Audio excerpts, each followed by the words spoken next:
Halo Diarialog, kita jumpa lagi di channel gua yang udah lama nggak gua update. Dan malam ini gua mau ngelanjutin cerita gua di vlog sebelumnya, kenapa gua terjebak dalam dunia politik. Di vlog sebelumnya gua sempat menyinggung cerita gua di kampus dan macam-macam lah secara general. Nah, kali ini gua mau cerita soal awalnya gua terlibat di pemenangan kampanye. Oke, di konten sarapan berat kali ini gua mau cerita awalnya itu gua lulus di tahun 2011 akhir atau 2012 awal dari FISIP UI. Nah, waktu itu gua kerja di lab sosio FISIP UI. Di jurusan gua ada penelitian, waktu itu dapat kerjaan dari Chevron untuk melakukan social mapping di Gunung Halimun Salak di daerah Kabupaten Bogor. Nah, setelah itu proyek itu selesai, kayaknya gua nggak bisa mau berharap banyak untuk lanjut kerja di kampus. Akhirnya gua terima tawaran dari salah satu senior gua, ya dia bekerja di salah satu lembaga konsultan politik, dan kebetulan waktu itu dia megang salah satu pasangan calon gubernur di Pilkada DKI 2012. Kan 2011 akhir gue lulus, 2012 awal ada kerjaan. Pilkada DKI itu kalau nggak salah 2012 pertengahan. Nah, gue awalnya nggak tahu tuh siapa kandidatnya. Gue kira kan waktu itu kalau lihat survei-survei yang ada di media, yang paling kuat itu kan Pak Fauzi Bowo waktu itu. Dan tiba-tiba gua datang ke sana ngobrol, dan dia cerita belum deal sebenarnya dengan kandidat yang mau dia bantu. Dan gua waktu itu masih menunggu, tapi kemungkinan besar ada beberapa kandidat yang udah mereka approach, dan kemungkinan besar akan dapat salah satunya gitu. Nah, salah satunya akan dapat. Nah, gue akan cerita yang dapatnya aja. Yang salah satunya mungkin kita simpan dulu, suatu waktu gue akan cerita. Nah, ini berkaitan dengan juga pernah gue singgung di konten gue sama Panji, dan juga nanti ini mau naik juga di Total Politik. Gue ngobrol sama Iman lagi. Yang kebetulan pas Pilgub 2012 dia ada di salah satu kandidat juga. Nah, gua waktu itu lagi menunggu waktu gitu. Ternyata kandidat yang mau kita pegang itu adalah Bapak beliau itu adalah seorang wali kota. Wah, ini unik nih kata gua. Kok Pilkada DKI sebelumnya kan jenderal, nah ngelawan mantan sekda yang pernah jadi wakil gubernur juga kemudian. Nah, ini seorang wali kota dari daerah lain. Ini baru banget nih. Ini gue waktu itu udah mulai membayangkan bahwa Pilkada DKI ini akan mendapat sorotan nasional karena kandidat yang bertarung di situ adalah representasi dari berbagai macam daerah yang ada di Indonesia. Nggak hanya dari orang-orang nasional, nggak hanya tokoh nasional atau pejabat-pejabat yang sudah bertugas di DKI, tapi juga ada orang-orang yang berasal dari tokoh-tokoh yang berasal dari daerah lain. Ini otomatis konsekuensinya adalah Pilkada DKI 2012 itu adalah pilkada pertama di DKI, atau mungkin bahkan satu-satunya pilkada di Indonesia yang mendapatkan sorot lampu nasional. Ya, karena alasannya menurut gue sangat teknis sih, karena mempertemukan banyak orang-orang besar dari berbagai macam daerah di Indonesia. Nah, waktu itu seorang wali kota. Wah, keren nih. Dan ternyata yang masuk itu adalah nama wali kota Solo, Bapak Joko Widodo. Nah, gue agak kaget gitu kan, karena pernah beberapa kali baca berita soal Pak Jokowi. soal bagaimana dia membangun bisnis mebel, dia belusukan. Ketika itu belusukan itu sangat visioner banget sebagai seorang calon kepala daerah mau turun, seorang kepala daerah mau turun langsung ke pasar-pasar, mau ngecek langsung ke lapangan. Ini diferensiasi banget ketika itu kepemimpinan itu begitu berjarak gitu di Indonesia. Nah, gua agak kaget waktu itu Pak Jokowi ngelihat surveinya kecil banget, kurang dari 8%. Dan ketika itu incumbent Fauzi Bowo surveinya udah sangat konstan gitu, berada di 55%, 60% ke atas terus. Ini ceritanya agak melawan arus ini, kata gua. Waktu itu diskusi sama senior gua waktu itu. Mungkin lu bisa cek di salah satu di Total Politik. Gue juga pernah wawancara senior gue yang ngajak ke gue gabung itu, namanya Hafizul Mizan Piliang, yang gue pernah wawancara juga kemarin di Total Politik. Bang Hafiz inilah yang ngajak gue ke situ. Ayo Ri, ini kerjanya apa? Kata gue. Kerjanya kita bikin koran untuk relawan. Nah, jadi kalau lu warga DKI pernah dapat koran Jakarta Baru, itu beberapa edisi itu gue ikut terlibat untuk menulisnya. Gue ikut cari-cari wawancara narasumber segala macam, dan itu koran kampanye. Tapi waktu itu baru ada nama Pak Jokowi doang. Nah, berjalan waktu ternyata muncul nama wakilnya siapa, pertanyaannya. Nah, itu agak ngagetin gue karena dibilangnya waktu itu, wah wakilnya jenderal. Jenderal siapa? Wakilnya Pak Jokowi jenderal.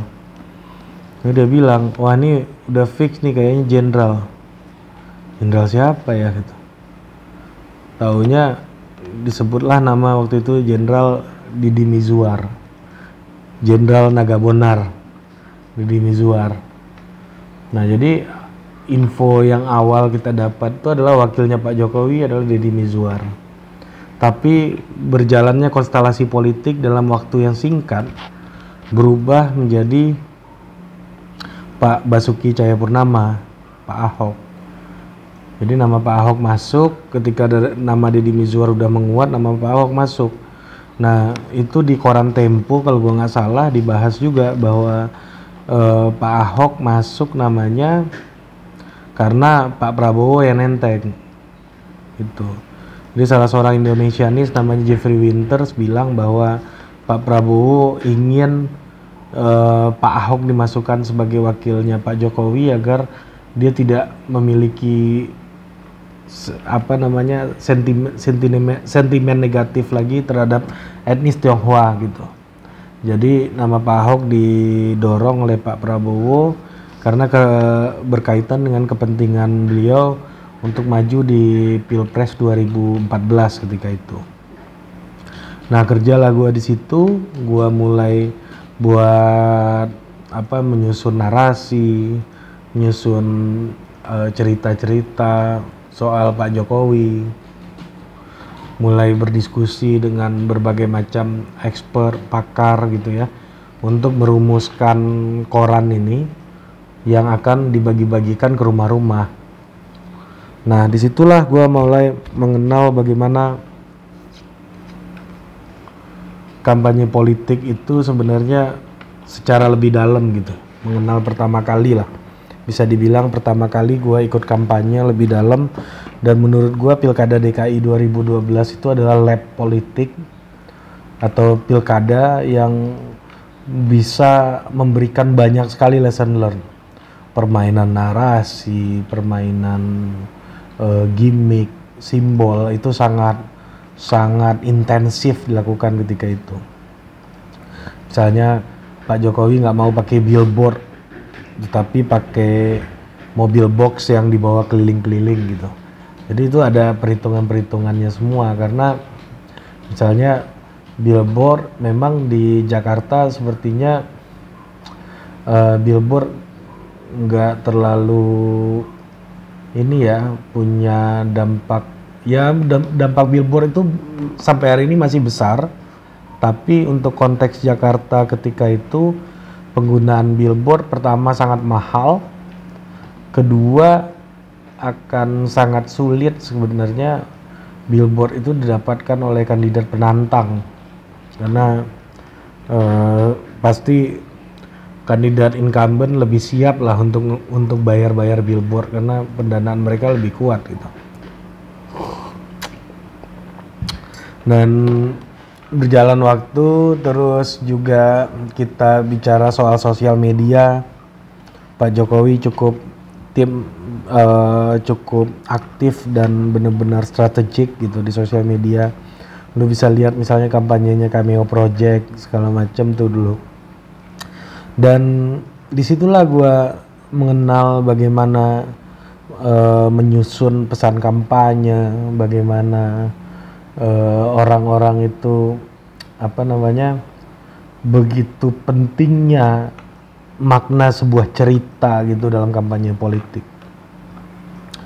Jadi menurut gua kemenangan Pak Jokowi di 2012 itu pertama itu sangat dipengaruhi oleh faktor Pak Foke-nya yang menurun di akhir. Misalnya kayak banjir di Kebun Jeruk, terus juga ya banjir mulai secara cukup masif gitu bersamaan di banyak tempat di Jakarta ketika itu.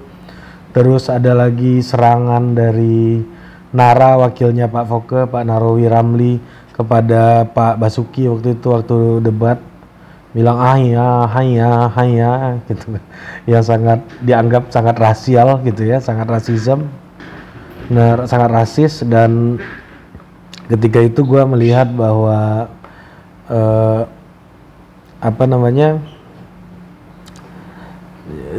itu dari tim lawan melakukan itu, dan kemudian cerita-cerita soal banjir dan soal soal rasisme itu dieksploitasi gitu ya. Dan di sisi lain Pak Jokowi dan Pak Ahok harus diakui sebagai tokoh politik punya cerita yang sangat-sangat menarik. Karena kepemimpinan nasional waktu itu Pak SBY yang sangat terukur, yang sangat protokoler dan berjarak dengan rakyat gitu ya. Tiba-tiba muncul kepemimpinan yang secara performatif itu bagian dari rakyat, dekat dengan masyarakat. Jadi dan Pak Foke waktu itu citranya sangat galak gitu ya. Sementara Pak Jokowi itu sangat humanis gitu ya, sangat sangat dialogis gitu. Ini menjadi perbedaan gitu, membangun perbedaan antara dua orang ini secara image gitu, itu sangat mudah gitu. Karena bentuknya aja udah beda. Tinggal dari kebijakan, juga dibangun narasi soal kartu, soal macam-macam, soal pakaian kampanye, baju kotak-kotak. Jadi selain cerita yang mereka miliki ini berbeda, sehingga implementasinya kepada simbol-simbol yang digunakan dalam kampanye juga semakin mudah untuk dilakukan diferensiasi gitu. Nah, di mana tugas gue sebagai orang yang bisa dibilang ya waktu itu gue masih sangat anak buah gitu ya. Kalau di dalam rantai makanan itu gue masih dalam rantai makanan terbawah gitu. Tapi paling enggak gue mendapatkan banyak pelajaran dari senior-senior gue ketika itu. Dan gue melihat bagaimana cerita itu dibangun. Cerita itu diproduksi terus-menerus. Ya misalnya kayak cerita dulu itu, kalau lo masih ingat, Jakarta udah keras, lo kok masih keras-kerasin terus? Kita butuh nih pemimpin yang humanis gitu. Yaitu adalah Pak Jokowi. Jadi membangun cerita itu ya teknisnya kira-kira seperti itulah.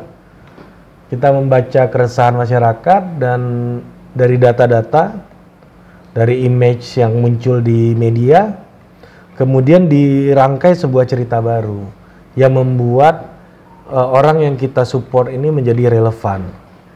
Nah, jadi ketika itu Pak Foke yang sangat, ya kalau bahasa beliau kan dia sangat tegas, tapi ketegasan itu dapat bermakna kaku dan sangat keras gitu ya. Kaku dan keras. Misalnya ketika itu banyak penggusuran, banyak juga sikap beliau yang dianggap arogan gitu. Tapi di sisi lain sehingga untuk melakukan contrastingnya, untuk membandingkannya, dimunculkanlah cerita-cerita Pak Jokowi yang mindahin pasar dengan ngajak makan 35 kali. Ini sebagai pembanding dengan cerita Pak Foke yang melakukan penggusuran gitu misalnya. Tapi kalau kita lihat dalam teknis pelaksanaan kebijakan, ya nggak bisa dibandingin gitu. Pedagang pasar itu ada berapa ratus orang sih, dibandingkan dengan rumah perkampungan yang dipindahin oleh Pak Foke kan orangnya bisa ribuan. Kalau lu bandingin secara real, ini nggak bisa dibandingin. Mindahin pasar sama mindahin kampung itu dua hal yang berbeda. Kampung itu mungkin ukurannya bisa 3-4 kali atau 5 kali pasar gitu. Kalau secara real nih, tapi secara penceritaan, ini dua hal ini udah bisa lu bandingin gitu. Nah, jadi think tank itu dalam kampanye itu prinsipnya adalah memproduksi cerita yang relevan. Memproduksi cerita yang relevan, lu butuh research, butuh analisis, dan kemudian dari situlah lu bisa membangun cerita yang relevan untuk publik lu. Dan itu nggak bisa lu kerjain 1-2 kali gitu. Itu harus berkali-kali gagal lu ulangin lagi, gagal lu ulangin lagi, gagal lu ulangin lagi. Dan kebetulan waktu itu gue berada di dalam tim bank cerita itu ya, di tim yang melakukan produksi cerita, yang mediasinya itu lewat koran yang kita bagiin dari rumah ke rumah.